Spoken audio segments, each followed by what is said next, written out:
বাৎসরিক পূজা অনুষ্ঠানে সবাই ইব্রাহিমকে ধরছে, ইব্রাহিম চল আমরা পূজা দিতে যাব। সাইয়েদনা ইব্রাহিম ফানাযারা নাযরাতান ফিন নুজুম, তাকালেন আকাশে আর বললেন ইন্নী সাকিম, আমি যেতে পারবো না, আমি অসুস্থ। আমি কি আসলে সুস্থ ছিলাম? তো অসুস্থ বললেন কেন? কারণ অসুস্থতা দুই ধরনের, চিল্লায় বলেন, একটা শারীরিক আর একটা। সাইয়েদনা ইব্রাহিম মানসিকভাবে প্রচন্ড বিপর্যস্ত ছিলেন, অসুস্থ ছিলেন। এর কারণ গোটা উম্মাত মূর্তির পূজা করে, এই দৃশ্য দেখে কোন নবী মানসিকভাবে সুস্থ থাকতে পারে? উনি বললেন আমি অসুস্থ, তোমরা যাও। সবাই বলল ঠিক আছে আমরা যাই। ইব্রাহিম তুই আমাদের ঘরের মূর্তিগুলারে পাহারা দে। মূর্তি পাহারাদার এখন ভালো লোক পাওয়া গেছে, মূর্তি পাহারা দেওয়ার জন্য ভালো একজন পাহারাদার পাওয়া গেছে। নাম কথা বুঝতে কষ্ট হচ্ছে মনে হয়। মূর্তি পাহারা দেওয়ার জন্য কারে পাওয়া গেছে? সাইয়েদনা ইব্রাহিম কয় ঠিক আছে আজকে পাহারা দিমু, জন্মের পাহারা। যা তোরা দিতাছি, পাহারা দিতেছি যা। এইবার সাইয়েদনা ইব্রাহিম মূর্তির ঘরে ঢুকলেন। দেখেন কি সুন্দর কথোপকথন আল্লাহ তুলে ধরলেন। আল্লাহু আকবার। মূর্তির ঘরে, দেবীর ঘরে ঢুকে উনি ঘুরে ঘুরে তাকায়, দেখে একটা এমনি হাত আর একটা ব্যাগ, 14-15টা হাত দিয়ে তাকায় আছে। উনি সবগুলোর সামনে এভাবে তাকায় আছে, দেখে এক একটা চেহারা, একটা হাতির গণেশ স্টাইলের, আরেকটা এরকম, আরেকটা নারীর, আরেকটা বাঘের, আরেকটা তলোয়ার নিয়ে আইতাছে কোপায় ফেলা আছে না নাই? সবগুলোর সামনে যায়, যে যে দেখে আর অবাক হয়, কত ধরনের খোদার কাছে এরা কত কিছু চায়। আর যে দেখে প্রত্যেকটার সামনে ডেজার্টস আইটেম, মিষ্টান, এক একটার সামনে রসমালাই, এক একটার সামনে কালো জাম, লাল জাম, রসগোল্লা, চামচাম, দুধ মালাই, মালাই চপ আছে না নাই? যে ব্যাপারী চলে আসছে নাকি? তো সাইয়েদনা ইব্রাহিম অবাক, কি রে এত মূর্তি, এত ডিজাইন, এত ভাবে এরা অঙ্গভঙ্গি করে আছে, এত খাবার দেয়া, খায় না কেন? সাইয়েদনা ইব্রাহিম ভাবলেন মনে হয় নাগাল পাই না, আমি একটু তুইলা ধরি। উনি রসমালাইয়ের বাটিটা নিয়ে যেটা হা করে আছে ওইটার সামনে যায়, কয় খা। কি কয়? বানাই কইতেছি মনে হয়।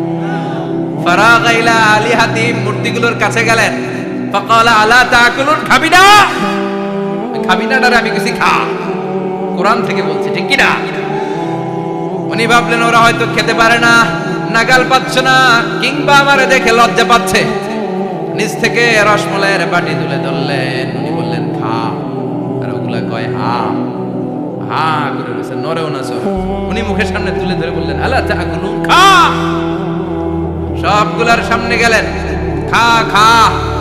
কেউ খায় না, ওগুলো হা করে আছে। সাইয়েদনা ইব্রাহিম বললেন খা। কেউ কথা কয় না। উনি বললেন খাবি না কেন? তাইলে কথা কও। এই যে কষ্ট করে উড়াইলি, মুখের সামনে দিলাম, খাবি না কেন? কথা বল। আলা তাকুলু, খাবি না কেন? কথা বল। মা লাকুম লা তাতাকাল্লামুন, খাবি না কেন? মা লাকুম লা তানতিকুন, হয় খা নয় কথা কও। বলতেই লাগলেন খা খা। প্রত্যেকটা মূর্তির সামনে গেলেন, খা। ওগুলা করে আছে হা, কোনো কথা কয় না। কয় কেন খাবি না? তাহলে কথা কয়।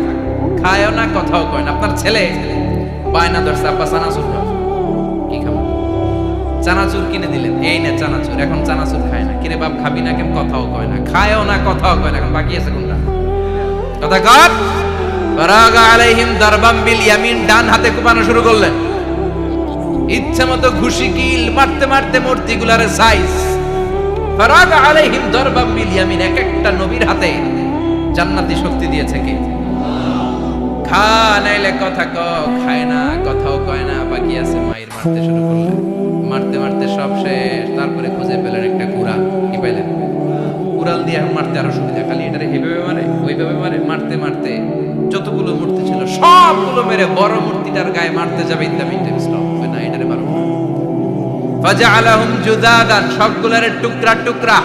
ইল্লা কাবীর আল্লাহুম, বড়টা ছাড়া ওইটারে রেখে দিলেন।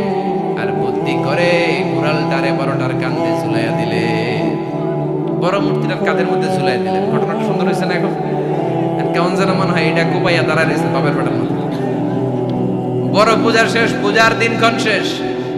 বিকেল বেলা পূজা মণ্ডপ থেকে সব এসে দেখে সর্বনাশ।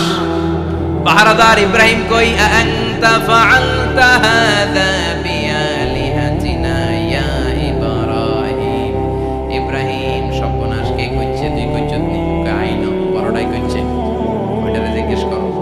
ফাআলাহু কাবীরুহুম হাযা ফাসআলুহুম ইন কানু ইয়ানতিকুন। কোরআন থেকে বলছি, আমি করি নাই। ওই দেখ কুড়ালটা কার কান্দে, বড়টার কান্দে, ওইটারে জিগা। সবাইকে খাইছে। সবাই বলে ইব্রাহিম তুমি কি জানো না এগুলো কথা বলে না? সাইয়েদনা ইব্রাহিম বলে যে এটা কথা কয় না, ওইটার পূজা করস কেন?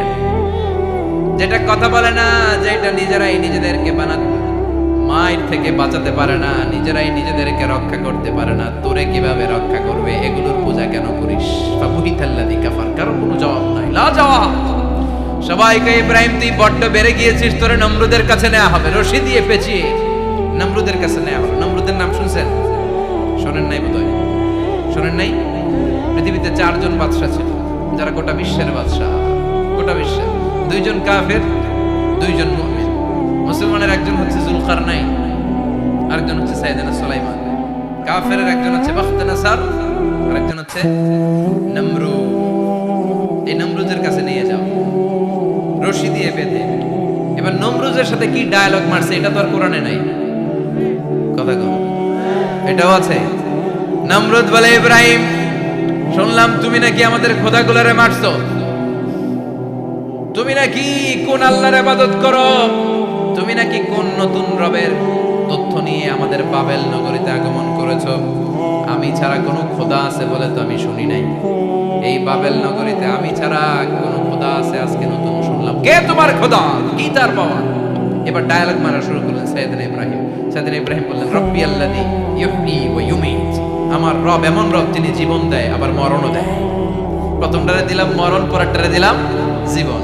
তোমার রব যে যেরকম করে জীবন দেয় আর মৃত্যু দেয়, আমিও জীবন দেই, আমিও মৃত্যু দেই। চিল্লায় পড়েন নাউযুবিল্লাহ। সাইয়েদনা ইব্রাহিম বিপদে পড়ে গেলেন। তাই তো, আসলেই তো প্রথম লোকটারে মৃত্যু দিল, দেয় নাই? কথা কন, ছুরি মেরে রক্ত বের করে ওর মৃত্যু দেয় নাই? পরের লোকটারও একই ভাবে মৃত্যু দিতে যে সেখান থেকে বাঁচিয়ে জীবন দিল। ভেজাল আছে না নাই? এবার সাইয়েদনা ইব্রাহিম বলে ফাইন্নাল্লাহা ইয়াতি বিশ-শামসি মিনাল মাশরিকি ফাতি বিহা মিনাল মাগরিবি ফাবুহিতাল্লাযী কাফার। সাইয়েদনা ইব্রাহিম বললেন বুঝলাম তুমি আমার আল্লাহর মতো জীবন দাও, বুঝলাম তুমি আমার আল্লাহর মতো মরণ দাও, কিন্তু নমরুদ খেয়াল করে শোনো, আমার আল্লাহ প্রতিদিন সকাল বেলায় পূব আকাশ থেকে জল জলে সূর্যটা উঠায়।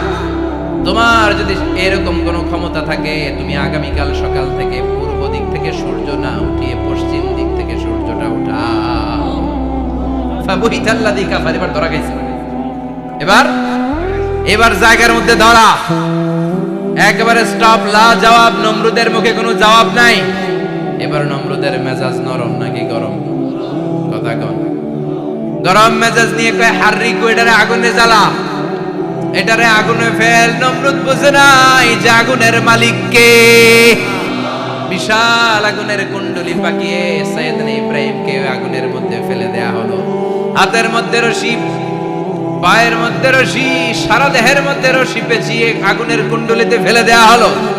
মুহূর্তের মধ্যে আগুনের প্রজ্বলন শক্তি ওই রশিগুলোকে জ্বালিয়ে পুড়িয়ে ছারখার করে দেয়, কিন্তু সাইয়েদনা ইব্রাহিমের দেহের একটা পশমও জ্বালায় না।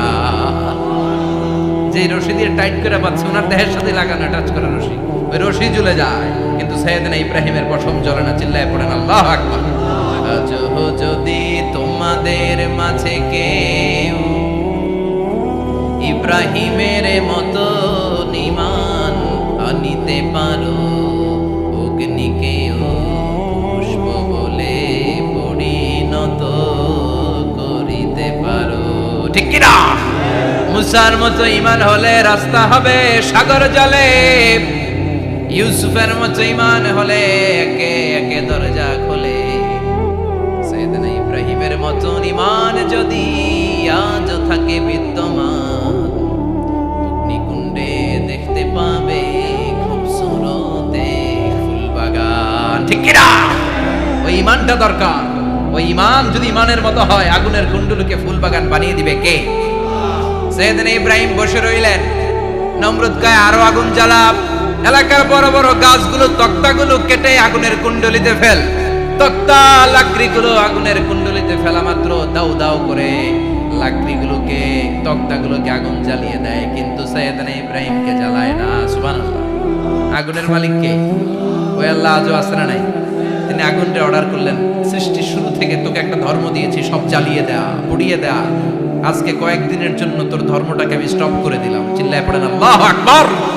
কুলনা ইয়া নারু কুনি বারদান ওয়া সালামান আলা ইব্রাহিম। আল্লাহ বললেন, আগুন খবরদার, আমার ইব্রাহিমের গায়ের যেন পশম না পুড়ে যায়, কারণ ইব্রাহিমের সন্তান হবে ইসমাইল, আর ওই ইসমাইলের বংশে আমি পাঠাবো আখিরি জামানার পয়গাম্বর। ইব্রাহিমের যেন কিছু না হয়, কোন ইবারদা, ঠান্ডা হয়ে যা। কি হয়ে যা? কিন্তু এত বেশি ঠান্ডা হবি না যাতে ইব্রাহিমের সর্দি না লেগে যায়। সুবহানাল্লাহ। আগুন বলে, আপনি বললেন কোন ইবারদা, ঠান্ডা হ, আবার কোন এত ঠান্ডা হবি না যাতে সর্দি না লাগে। কেমন ঠান্ডা হবো? আল্লাহ বললেন সালামান আলা ইব্রাহিম, সালাম হয়ে যা, শান্তির গুলবাগিচা হয়ে যা, এয়ার কন্ডিশন নাতিশীতোষ্ণ হয়ে যা। চিল্লায় পড়েন আল্লাহু আকবার। 40 দিন ছিলেন এই আগুনের কুণ্ডলিতে, কিচ্ছু হয় নাই। সুবহানাল্লাহ পড়বেন না? শেষ জীবনে উনি ওনার নাতিপুতিদের সাথে গল্পের সময় বলতেন যে আমার জীবনে সবচেয়ে আরামদায়ক সময় কাটিয়েছি আমি ইব্রাহিমের আগুনের, নমরুদের আগুনের কুণ্ডলির ভেতরে থেকে। চিল্লায় এখন সুবহানাল্লাহ। তার মানে পুরো আগুনের কুণ্ডলির গুলবাগিচা বানিয়ে দিয়েছে কে? ওনার জীবনের শ্রেষ্ঠ সময় নাকি এটা, সবচেয়ে আরামসে নাকি কাটিয়েছে এই আগুনের কুণ্ডলির ভেতরে। চিল্লায় পড়েন আল্লাহু আকবার।